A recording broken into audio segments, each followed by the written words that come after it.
Hello, boys and girls. Well, on the way home from work today, I thought I'd stop in at the family video that was closing just to take one last look around, see if I missed anything. And turns out that I brought home 3 more big bags full of stuff. There was 50 movies for less than 80 something bucks, so I think it was well worth it. Because the prices are just unbeatable. So, gotta take advantage of these things while you get them. And again, such a frenzy that I just thought I would show you all what I got and remind myself what all I got. Alright, so first up is a movie called A Night in Old Mexico with Robert Duvall. And I've wanted to see this ever since I saw it in one of the used media stores around here, but again, good price point for it. Got A Merry Friggin' Christmas right here with the late great Robin Williams, and I remembered seeing this on Amazon Prime, and for this low of a price point, it's worth it.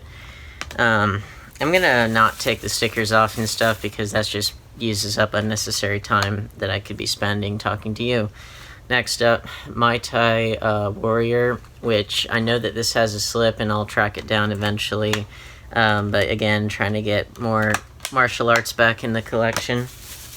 Next up, we got a Terrence Malick film, Knight of Cups, which I have not seen. And Terrence Malick, he's someone that you either love him or you hate him. You like his kind of meditative film style or you don't. This seems like something I would like because I absolutely loved The Tree of Life, but I admit I have to see more of his filmography. Next up is an Eli Roth film, Knock Knock, with Keanu Reeves, and heard good things about this. Well, I've heard different things. I mean, again, Eli Roth he's someone that, the fanboys just absolutely hate Eli Roth for some reason, and so I'm never sure that his films will necessarily get a fair shake from people, but, eager to check it out. And I do have another Eli Roth film in here in the other bag. I'll just bring it out because I feel like it. The House with the Clock in Its Walls. Now, again, I deliberately didn't get many 4Ks because, one, very few of them had the slips, and two, generally speaking, with 4Ks, I guess because of how big the files are to put on the disc or whatever, generally they put the special features on the Blu-ray disc and they leave the 4K discs kind of barren. And so I deliberately avoided those the last time, but I just thought, well, I can probably track down the Blu-ray disc only at a different time, and because the main movie I wouldn't want to spend a lot of money on to see, but this was Eli Roth's his foray into more family-friendly material, which is pretty sweet. I like that he's evolving as a filmmaker. And there were plenty of these that I got that I just got on a whim because I was like, anything that I remotely would ever want to see, I want to grab it in this particular go-around because they said that they'd be open until at least mid-October, depending on how fast they can sell everything out. But I was just like, you know what, this will be the last hurrah, for this particular location. So anything that I remotely might have wanted to see, I went ahead and grabbed it up. Including things I'd never heard of, such as Man vs. on DVD. Which, I try to only get DVDs when there's no other choice, really. When there's no other choice, then there's not a Blu-ray or anything like that. And same with Housekeeping, whatever this is, this After Dark thing. But yeah, always good to check out, what the indie horror scene is doing. Next up is Clive Owen action film, The International, which I remembered seeing the trailer for this all the time. I just never actually saw the movie. So yeah, eager to finally give that a watch. It's got Naomi Watts, too. I think Clive Owen's very, very underrated as an actor. Now, I remembered seeing It Comes at Night in the theater, and I heard, great things. It got great reviews, and to be honest, I was disappointed by it. I thought that it had some I think it was kind of partially. I think it was because it was kind of mismarketed. This is much more of like a pandemic thriller than it is a horror film, really, except for like a creepy dream sequence. But other than that, it's very much like a post-apocalyptic pandemic thriller slash drama, and it was something that I feel like it could have been marketed more honestly, and I feel like there were certain things about it that I feel like they were not really explained enough, and I generally I'm okay with things not being explained fully and leaving things up to the imagination, and this had that to a certain extent. But then I remember, I guess it was the writer-director Trey Edward Schultz, I guess, that he put in a lot of things, like he basically, I guess this was in an interview or something, but he said basically that he knows what such and such mysterious thing is or what it means, but he's not telling you. And so that just, to me, that just comes across as like, yeah, it has deep meaning, but I'm not going to show you. I'm not going to tell you what it is just because, yeah. And that's usually a way of saying that they want to sound or appear smarter than they really are. But I want to watch this again now that the hype has died down and now that I know what to expect, and that it's not supernatural. It's it's and the other thing that kind of miffed me, I suppose, well, not miffed, but it's just something I noticed. So back in like early 2012, I made a short film called Xenophobia, and it was essentially, this was 2012, this was 2017. Basically, it was the same story as this, as far as like people in a post-apocalyptic pandemic kind of situation. They come across people that they don't trust.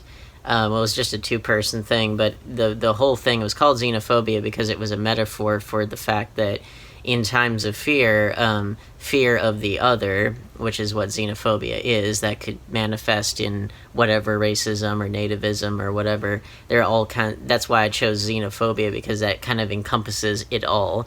So, put in your particular group against group dynamic, and that's what it is. But because I called it xenophobia, I was like, well, that tells you exactly what it's about. And whereas here, it's like, it comes at night. What is it? And it's, at least for me, it was not satisfactorily explained. There was just too much that was needlessly vague, and not even in like a really creative, like symbolic sense that I could tell. But again, I want to watch it one more time because now I know what to expect. Maybe I can judge it more fairly. And I don't think I'm alone in feeling that. I know that Chris Stuckman reacted that way to the film as well. So it's not, I always wonder with that kind of stuff. I'm like, is there just something I'm not seeing? Am I not smart enough? Am I not this enough or that enough? What is it? You always wonder about that sort of thing. But in this case, I don't think I was the only one that felt that.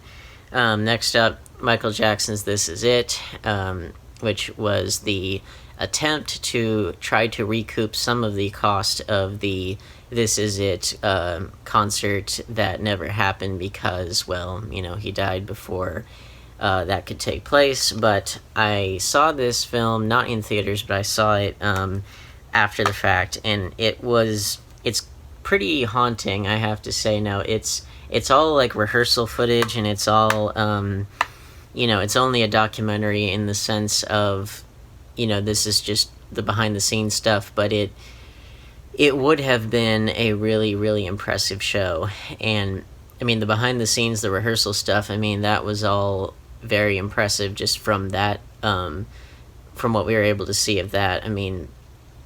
It's something that I think, again, you can't really do a whole lot else with it, just because we never got to see the finished product, of course, but what it would have been, I think, would have been pretty spectacular.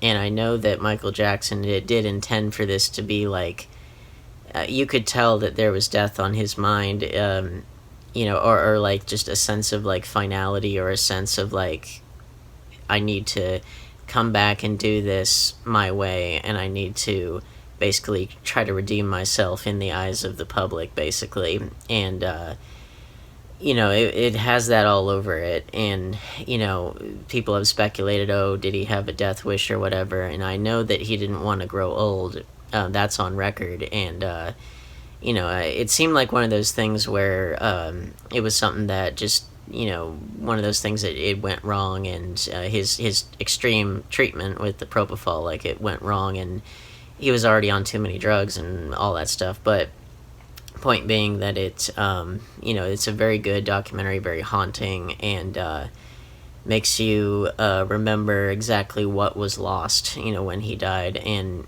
I still need to see Leaving Neverland, but based on all the evidence that's out there, I really don't think that those particular people, I don't think that their testimonies are valid or are authentic, because there's too much counter evidence to suggest otherwise. But again, I want to see it for myself, just to, see it. All the accusations against Michael Jackson, I think, are based on convenience and based on people wanting a payout more than actual evidence. And I've read the court cases very extensively, so I'm not just saying that willy-nilly. But again, gotta withhold full judgment until I see the documentary. Next up is Joe, with our dear Nicolas Cage, trying to get the rest of his filmography back into the collection. I know that this has a slip. I'll check it out. Look for it, rather. I've heard that this one is actually really, really good. And it's actually David Gordon Green who directed it, and he did Your Highness. He did a movie called, I believe he did George Washington back in 2000, and then he also did the 2018 Halloween, so that's pretty cool. Next up, this one's kind of sun damaged, but I plan on getting a slip for it anyway, because I know where to find it, and I also didn't want to spend a lot of money for this, because I've heard nothing but horrific things, but it's Jonah Hex.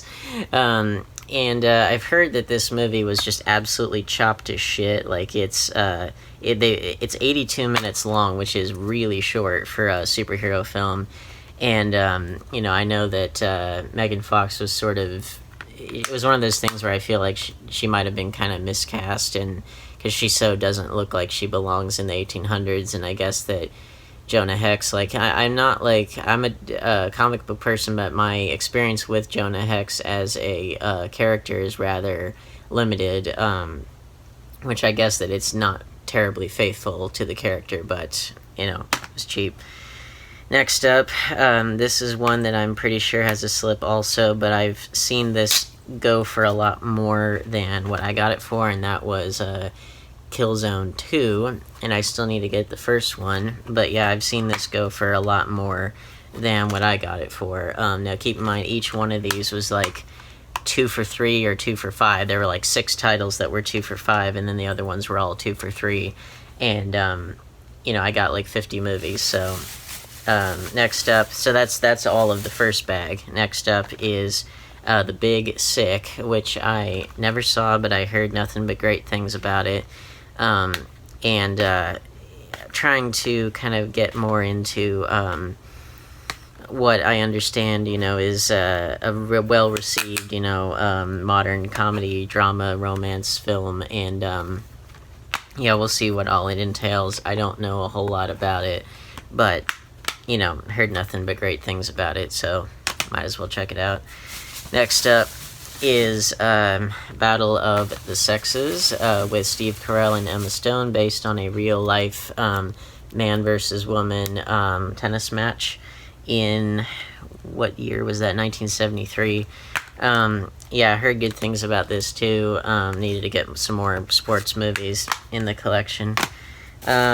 Next up is a movie that I also heard good things about, The Homesman, with Tommy Lee Jones and Hilary Swank. And I'm pretty sure that there's a slip for this, but I'm not... I'm pretty sure there is, but I'll find it.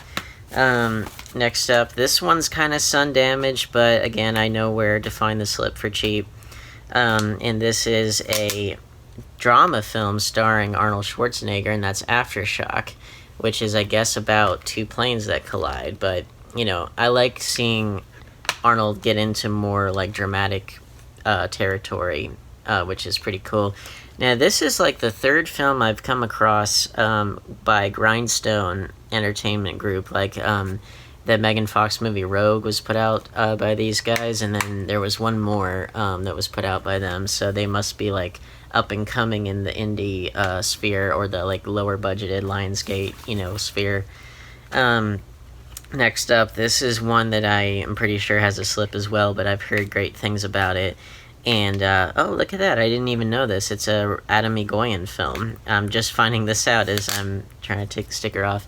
And that is The Captive with Ryan Reynolds. And, yeah, Adam Egoyan is a very celebrated Canadian director who did The Sweet Hereafter, which is an amazing film. And he did a remake of Chloe, with Amanda Seyfried, which was pretty good. Wasn't amazing, but I've heard good things about this one. I'm pretty sure it has a slip, but yeah, it's got Rosario Dawson, Scott Speedman, Marielle Enos, Kevin Durand, and Bruce Greenwood. But yeah, I've heard that some of these like direct-to-video ones that Ryan Reynolds did, or these like lower budgeted ones, I've heard that they were actually pretty darn good. And Ryan Reynolds is someone that I used to despise, irrationally, I have to say. The reason being is because, like, do you ever have, I'm just taking these out of the bag, do you ever have those people that you see, and you don't know them, and it's totally unfair, it's wrong, but, like, for whatever reason, just looking at their face, it makes you want to punch them, because there's just something about them that you don't like, and you can't, like, put your finger on it. I've had that happen with like a select few people that's like just looking at them like that you're probably not gonna like them, and I felt that way with him for a long time and with Channing Tatum for a long time. I do not feel that way about them now. Now I quite respect them both because I've seen what they're really made of, and I've also just calmed down as a person since then, but I don't know if anybody else has ever felt that way, but it's just like there's just something about a person that you like hate their guts just upon looking at them for whatever reason, just because, well, in both of their cases, they both look like pretty boys, they both look like they could be bullies, or they could be just not good people, but especially Ryan Reynolds, he's really proven himself to be quite charitable in real life, and also Channing Tatum, he really showed me with Foxcatcher, he really showed me just how good he can really act, and so I've, changed my tune on all those things, because it's not good to kind of be in that irrational state of mind for no reason, but nonetheless, I bring it up just because I think it's good to be truthful with the fact that we can be irrational and we can have those kind of prejudgments about people, but it's all about working through those prejudgments because they're very rarely correct. Next up is a movie I started watching. I didn't finish it. It's The Iceman, about Richard Kuklinski, who's a real person, a real hitman who claimed to have killed, I want to say he claimed to have killed at least hundreds of people. But I don't think he ever kept count necessarily, but he was a hitman for the mob, and so this is Michael Shannon playing him, and yeah, I need to finish this one, but the real Richard Kuklinski, if you've ever seen interviews with him behind bars, which they're on YouTube, you can find him easily, he's a really chilling guy, I have to say. He talks all about how he killed without emotion, without feeling, without any kind of passions or pity, and neither of those things. He just did it because he was good at it, and so definitely a good case to research. Next up, I've heard really good things about this film as well, and this was actually a film that Joel Edgerton wrote and directed, and that is The Gift, with our dear Jason Bateman, which is pretty cool. I like seeing him in more serious roles, and I've heard great things about this film, and wanted to check it out. It says that it's a modern-day Fatal Attraction, which is pretty cool. Fatal Attraction is a great film. It scared the shit out of every man that ever saw it, and, for good reason, because, Glenn Close was so good in that. Next up, this is a Scream Factory IFC collaboration, and that is Bound to Vengeance. Probably has a slip, but I don't know, and this doesn't even have the DVD. It's just one of those things that's like, well, if I don't like it, I can always sell it or whatever, but yeah, Scream Factory. Next up, this is one that I wanted to see this when it came out, So this is a Brett Ratner film that, he's kind of done these days, isn't he? Screwed the pooch on that one for years. But before all of that, before we knew what all he was up to, he put out his version of Hercules, and with our dear Irina Shayk and Dwayne "The Rock" Johnson. And this was based on the Radical Comics Hercules by Steve Moore, and that, I believe, I also heard it under the title of Hercules: The Thracian Wars. Now, if I recall, also, the whole idea behind that particular comic put out by Radical Comics was almost as like a proof of concept for a film version of it, and that in some respects you have some comics that are used almost like storyboards or almost like proof of concept pieces, especially if the film is going to be kind of expensive, but kind of a neat concept. But yeah, so this was based on a comic, and the regular version is 98 minutes, extended cut and unrated is 101 minutes. But yeah, it's got Irina Shayk as Hercules' wife, which I'm not sure if it's the one that he kills in the actual Greek mythology. That I don't know. I'm not sure how accurate it is or isn't, but it is definitely interesting, I think. But yeah, I don't know what happened between her and Bradley Cooper. I really don't know. I wouldn't throw that away, that's for sure. Next up, this is a film that I remembered. I think people were expecting this to make a bigger splash in the award circuit than it did, especially for Johnny Depp's performance, but it didn't really do that for whatever reason, and that's Black Mass, where he plays Whitey Bulger, and this was a Scott Cooper film, and yeah, for whatever reason, it just it got a lot of initial critical buzz, but it never really manifested into anything when award season came around, which, again, what actually does or doesn't get nominated for the Oscars, it's like, it's so kind of, it's so irrelevant at this point, because it's just, who cares, really? I mean, the Oscars have lost their luster, they've lost their relevance, they've never been they've never been a good yardstick for what movies last. Now, are the movies that get nominated, are they generally good films, or at least above average, or whatever? Yeah, by and large they are. Certainly in the technical fields, if nothing else. But are they necessarily what last, and what films make an impact on the public consciousness and on future filmmakers and on the lexicon, on the art of film, the medium itself? Are they necessarily the ones that make those kinds of impacts? No, oftentimes they're not. And now, maybe not the ones that get nominated, there are quite a few that do that, but do they necessarily win? Much of the time, no. Much of the time, you'll look through the nominees of past years, and you're like, well, why didn't that win?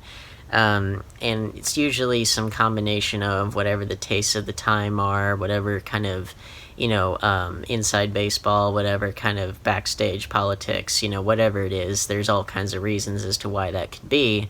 But point is, that what gets nominated for awards and what actually goes on to influence the medium and what actually lasts in the public consciousness, those are entirely different things. And next up, out of all of the theatrical, Christian drama films, this was one of the better ones, The Case for Christ, and this does have a slip. I would not have been willing to pay full price for it, but I think relative to how cheap it was going for, it's like, yeah, I'd watch that again at least once.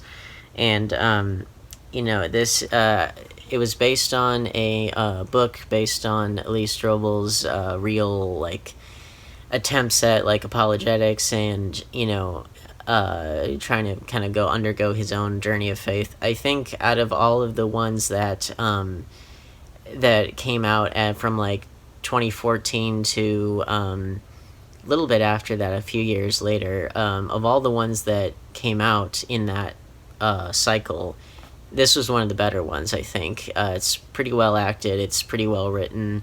Whether or not you buy the arguments or not, I mean, that's ultimately up to you.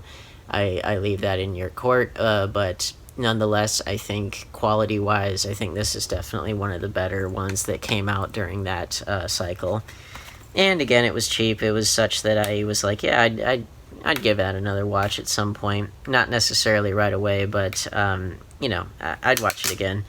Next up, this is a film that I heard good things about, and that is called The Duff, and that is Mae Whitman, who was Anne from Arrested Development. Her? That was her. Glad to see her in movies, let alone the headliner. I think that's really cool. And of course, our dear Bella Thorne, who now is the talk of the town, talk of Instagram, and the subject of much controversy with whatchamadoodle, OnlyFans, but whatever. Not my department. But anyway, I heard good things about this film, and so I've never ever heard the term Duff prior to having heard that this movie was coming out. Never heard of it, but apparently it stands for Designated Ugly Fat Friend, and now I'm not necessarily the best at keeping up with the current vernacular of today's wretched youth, but apparently that is something that is said, so there you go. But, got it because of our dear Mae Whitman and our dear Bella Thorne, because I think you kind of got a good smorgasbord of talent in different departments, and I want to see Mae Whitman headline more movies, because I think that she was one of the unsung heroes of Arrested Development, in my opinion. This is another one I heard good things about, another teen film, The Edge of 17, with our dear Haley Steinfeld and one of my favorite actors, Woody Harrelson. And I know that this has a slip. I'll have to track it down once more, but I heard great things about this film.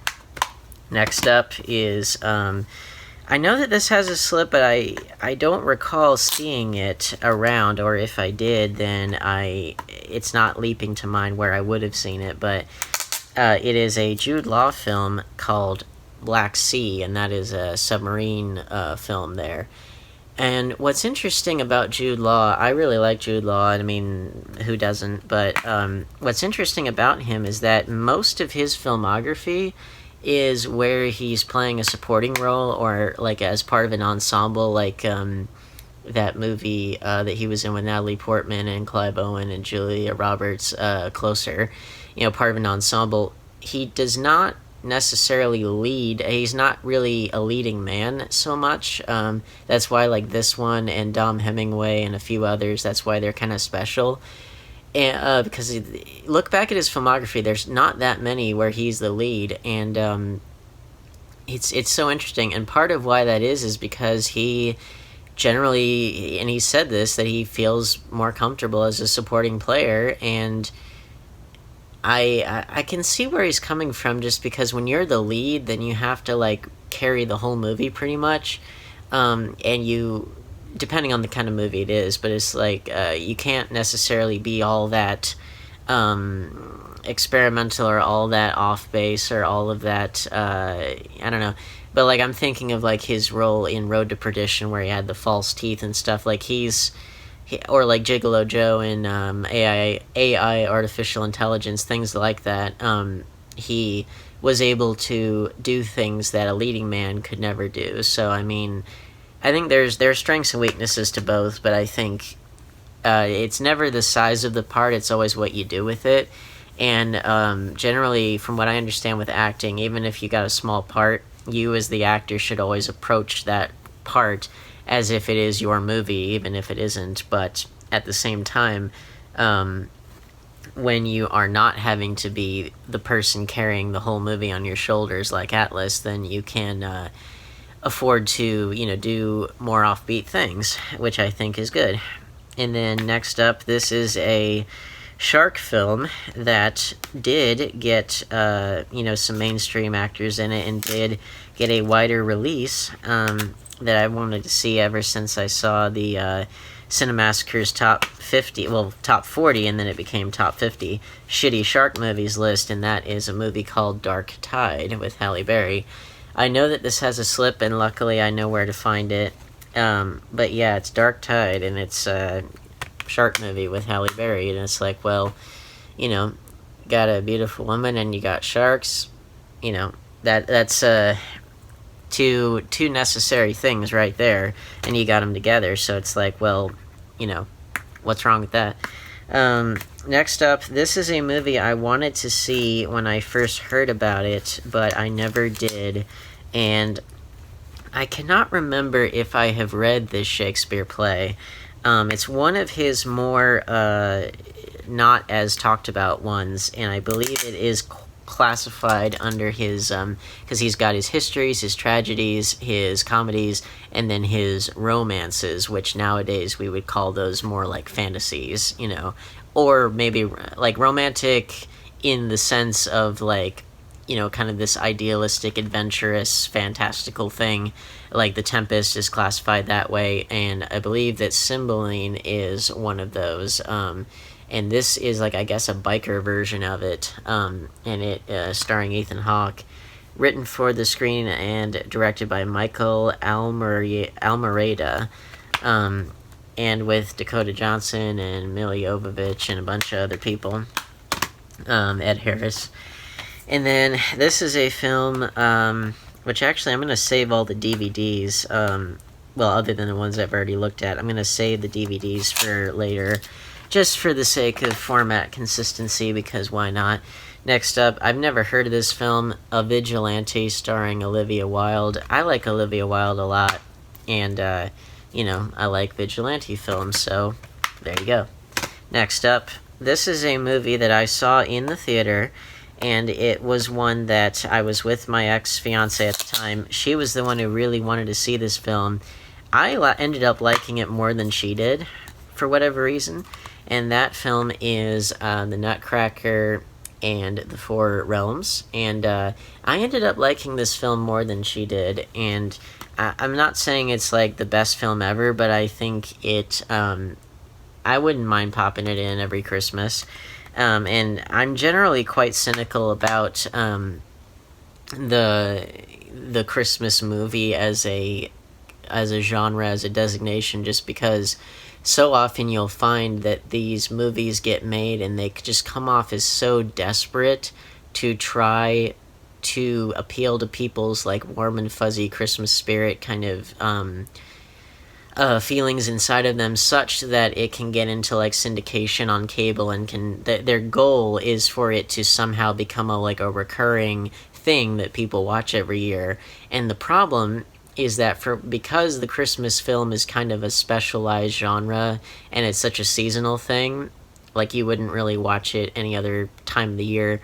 Because of that, I think that movie studios must know that, because, you know, they will put those kinds of films in rotation and, you know, put them in rotation on TV and in, like, re-releases on home video and stuff, and people will watch them. They'll consume that stuff like crazy, even if it's one that's not even all that good. So it's like they got you by the balls, and it's like, I just find that so weird. But in this case, I feel like this one was kind of underrated. Now, it wasn't the greatest movie ever, and that's part of why I got it so cheap.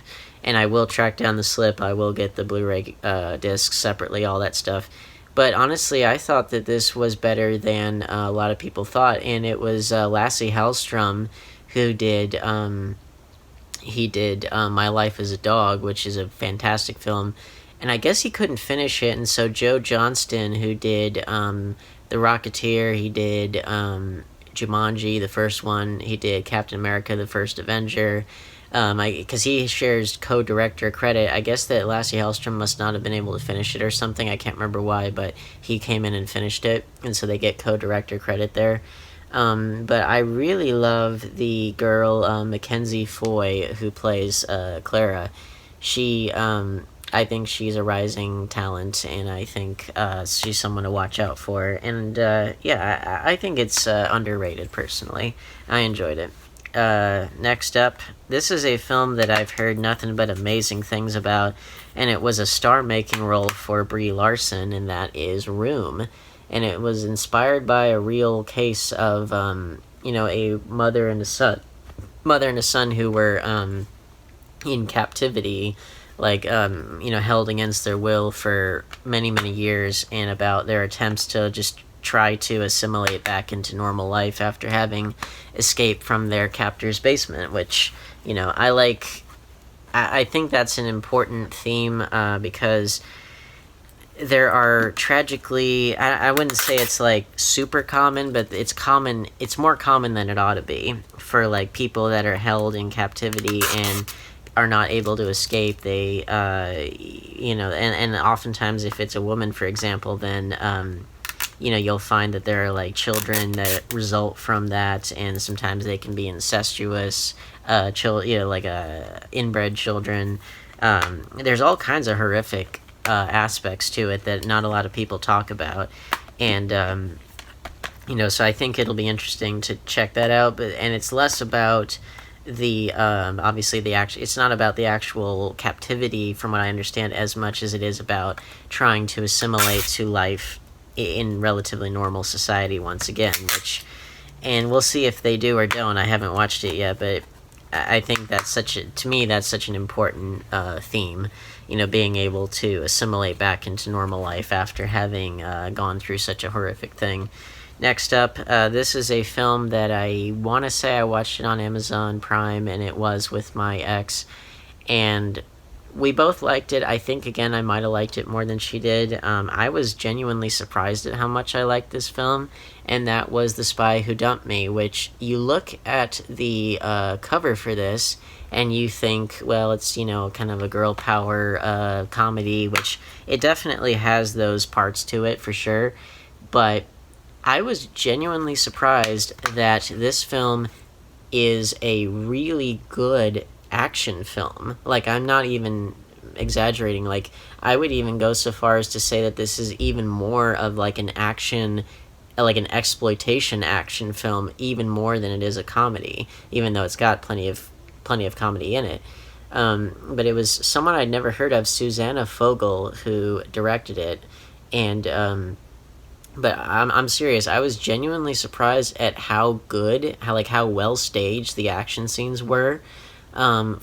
Quite very well shot, full of a lot of tension. And I was surprised at how kind of dark the humor could be and how bloody and violent it could be. Because you would never get that impression just by looking at the poster. Like, you would think it would be like super mainstream, super safe, kind of. And it's a hard R for sure. It's not even like a PG-13. It so looks like it would be that, but it isn't. If anything, it's pretty bloody and intense. And I was like, good for you. You took me by surprise, and I'm very pleased.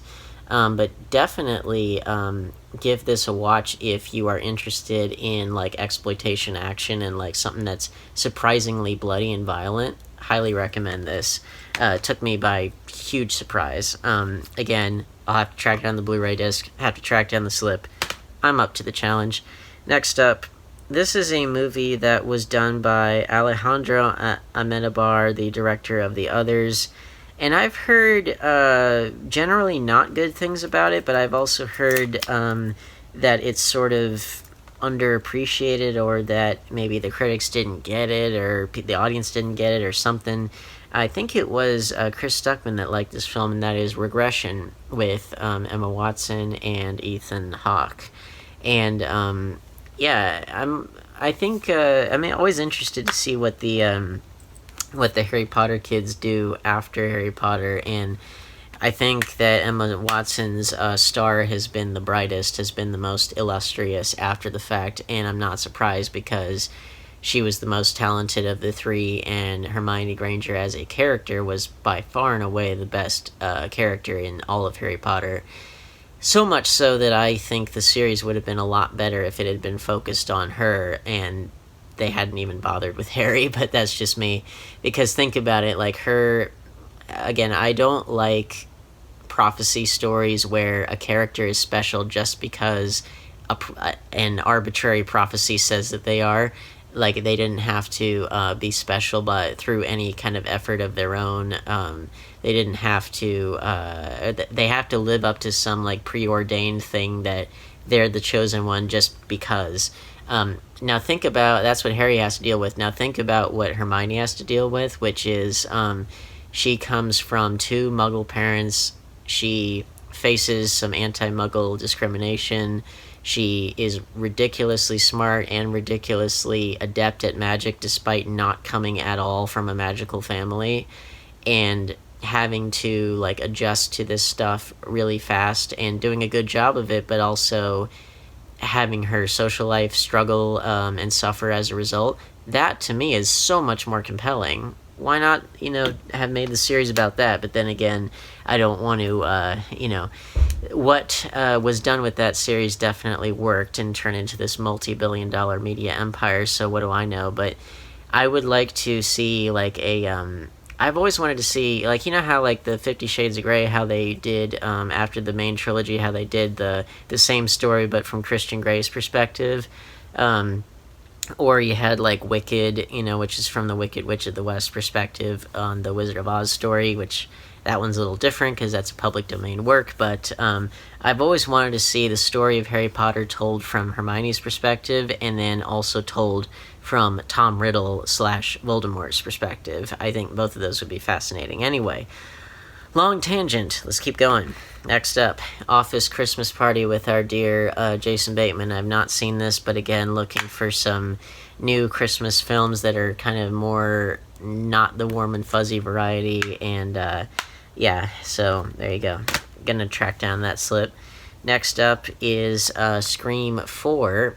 Now, the Scream 1 through 3, the ones that were put out by Miramax, those ones are coming out on a trilogy pack through the Miramax re-releases through Paramount, because they acquired the distribution rights for the Miramax catalog. But the fourth one was put out by the Weinstein Dimension Films, but when it fell under the ownership of the Weinstein Company, and I have no clue who is going to get the Weinstein Company's assets, because I know that the Miramax assets must have just been, like, they all fell under the Weinstein umbrella, for a time, but then it's like, I don't know how that's going to shape up when they inevitably try to get the Weinstein Company's catalog re-released or whatever, but I thought, yeah, I'll just snatch that up while I can, and while it was so cheap, and that way I'll have the whole Scream series back in the collection. Next up, I have heard nothing but horrible things about this film, and I've not watched it, but it's a film called The Haunting of Sharon Tate, which came out in the same year as Once Upon a Time in Hollywood, and it's another sort of historical fiction take on these on a public in a historical event. That's what I'm trying to say. A historical event that no one owns the rights to, so anybody can make a film about it. But from what I understand, this person, Daniel Farrands, who I guess did two really good Friday the 13th and Nightmare on Elm Street documentaries, with this film and with the murder of Nicole Brown Simpson, which I've heard is even more exploitive than this. I guess it's just more so that he's trying to make like a slasher film out of this horrific real event that didn't transpire this way. But again, I've not seen it. Check it out for myself. It's probably really bad. Might sell it. Who knows? I'll make that decision when I come to it. But, wanted to check it out. And I've heard Hilary Duff's, I think she won Worst Actress, so we'll see how that goes. But it's always interesting to see, because, again, this came out in the same year as Once Upon a Time in Hollywood, and it's always interesting to compare films that cover much of the same thematic territory, if not the same subject matter directly. And next up, this is a film starring Elijah Wood and Sasha Grey, who was mostly known as a porn star, but also got into non-porn acting and got into music, I think industrial music, actually, and that is a movie called Open Windows. And doesn't she look a bit like Megan Fox on that, at least in that particular photo? I like that Elijah Wood, he's more okay with doing like these really batshit crazy kind of non-mainstream horror films, and these films that are just not your typical thing. Like, I always like it when people can do things that are kind of contrary to their very mainstream kind of image. And yeah, next up, this is a film that I saw a year or two ago. Tully, it's Jason Reitman, written by Diablo Cody, who I really love. This film, and again, I'll have to track down the slip for this. This one, I personally, like, it was a very good film. At the time that I saw it, I found it very, very hard to watch. Not because it was bad or anything. It was quite good, and I say hard to watch in the sense that, like, it hit me pretty hard right there. Just because of, like, where I was at in my life at the time, and it's a very, I don't even know how to articulate it. It's such that, like, if you know anybody that, like, has any kind of mental illness, or anybody that, either you or a loved one, if you're, like, on the autism spectrum, or if if you got some kind of issue that makes you feel different than others, then it just, I don't know, for whatever reason, I found it very tough to take at that time. If I saw it now, I wouldn't probably feel that way, but yeah, it hit me right there at the time. But I say that as a compliment, because art should do that to you. Now we got the DVDs, only a few of those that I haven't already touched on, and this is an IFC Midnight film called Grabbers, because, we gotta have tentacle films in our collection, don't we? And this is an official selection for Sundance, so there you go. But yeah, we got some tentacle action for you, and we know how much people love tentacles, don't we? Especially in Japan. Now this one, if I recall correctly, this one was a film that our dear Sean C. Phillips, aka Cool Duder, was in. And I specifically got this one called Ghostquake. I specifically got this one because, if I recall, this particular edition of it, there's one that is, I can't remember if it's this film or if it's another film, but I'm pretty sure it was this one. But bottom line is, he was showing off films in his collection that he had acted in, and I believe it was this film, but it might have been another one, that this individual release of it was out of print and hard to find, and it was the uncut, unrated version that I guess did not air on television or whatever. It must have been like a sci-fi movie or something. But in other words, like, there's a little bit more, like, blood and stuff, but yeah, it's like a ghost in a high school or something. But yeah, I know that Sean C. Phillips is in it. And so that's pretty cool.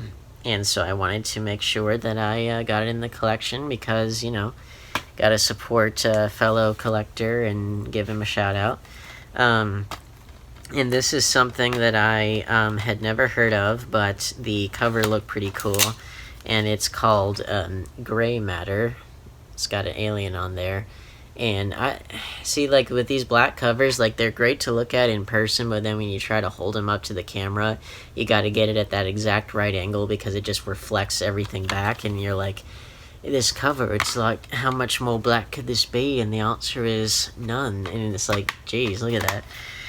But anyway, and then I got, last up here, I got a ton of stand-up comedy DVDs, which I'd been meaning to do. I wanted to get, stand-up comedy back in the collection because, well, not that I had a lot of it to begin with, but I'm a big fan of stand-up comedy. Most of it that I've seen, I found off of either streaming or YouTube, or if I had the comedy album or whatever, then I did it that way. But because these were so dirt cheap, I was like, well, why not just boost that up? And first up, we got Dane Cook, Isolated Incident, and it's in this totally disintegrating case once again, probably sun damage to hell. But yeah, I liked this particular stand-up bit.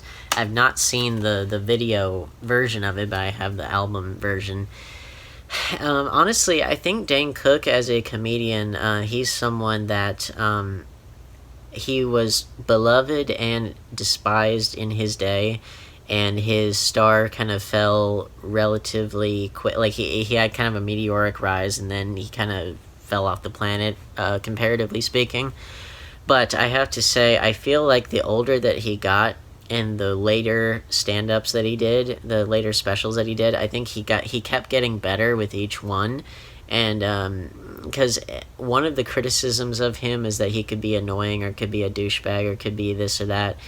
You could definitely make that argument for some of his earlier ones, but I think as he progressed, I think that the stand-ups got, the specials, the bits, I think they all got better, and they got more developed, and just, you could tell he was maturing some more. And then we got something called Dane Cook, The Lost Pilots, because there were two different versions of a sitcom called Cooked that I guess never got picked up by the network or whatever, but they did get a DVD release here, and so there they are for posterity. So there you go. And he got his monkey there. So if you're familiar with the bit about wanting to get a monkey with armor and be able to fight it when he comes home or whatever, then there you go. There's your monkey for you. Next up, this is a stand-up special that won the late great Robin Williams the Grammy Award for Best Comedy Recording, which he won at least 3 times, I believe. But it was called Robin Williams Live on Broadway. This was the 2002 show that he did, and as you can see, there's the Live 2002 album. Now, these two, they've got the same cover. The album and the DVD are not the same. They're the same touring period when he was doing the same material, more or less. But if you know anything about Robin Williams, one show was not at all like another show. And you would get bits from a show that were totally unique to that particular night. And so what you find is that the album, it covers much of the same material, but it's different takes, like in different cities, different different ones, different performances, versus the DVD, which is just the one that he did on HBO for Broadway that one night, which that's by far the best night that I think he did it. And it's an iconic, I think iconic bit of stand-up. Highly recommend it. And then the album here, his versions of those same bits are not as good on the album, except there's a second disc that shows his kind of unique introductions to whatever city that he's in, and those ones, obviously, they don't carry over to the one that he did on Broadway, because that one's specific to Broadway. What a shock. Next up, got another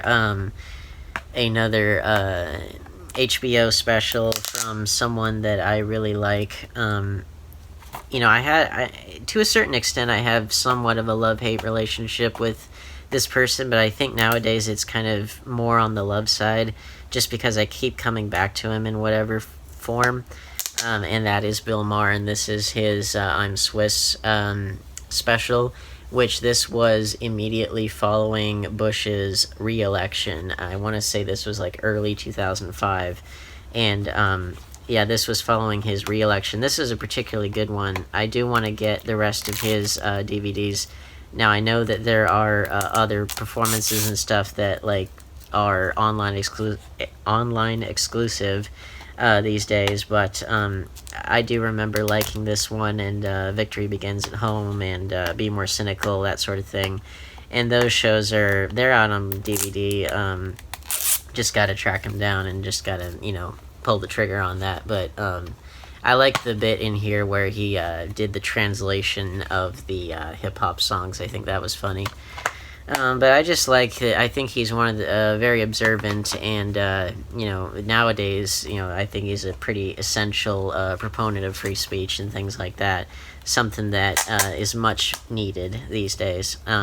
Speaking of which, Something that definitely wouldn't fly today is our dear Gilbert Gottfried with his Dirty Jokes DVD. And this is basically just, I don't think any of these actual jokes are his in origin, but they're all kind of well-known dirty jokes, and he actually ends with the aristocrats joke, which is by far and away the filthiest joke of all time. So yeah, I don't think any of these are of his creation, but nobody can deliver those classic dirty jokes like our dear Gilbert Gottfried, because he's just got the perfect voice for that kind of thing.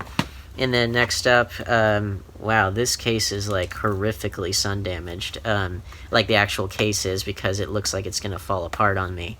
And this is another HBO special, and it's from someone that is in quite a lot of hot water these days, and I'm sure for good reason, but the show itself is still quite good. And that is our dear Ellen DeGeneres Here and Now. This is a good show. I think that, again, I don't know the full story of the supposed mean streak or the... Look at that just came off.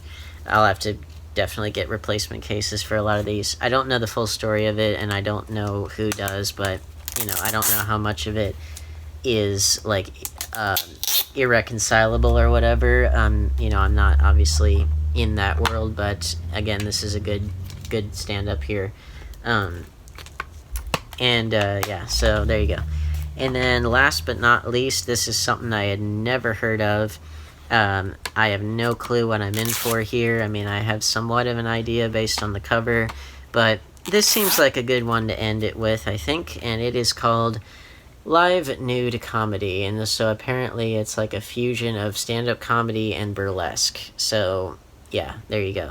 But you got the two ends of the spectrum there in terms of live performance, and got a lot of comedians that I've actually never heard of, but I do know Andy Dick, and so yeah, I have no clue what I'm in for with this, but can take a wild guess there. So there you go.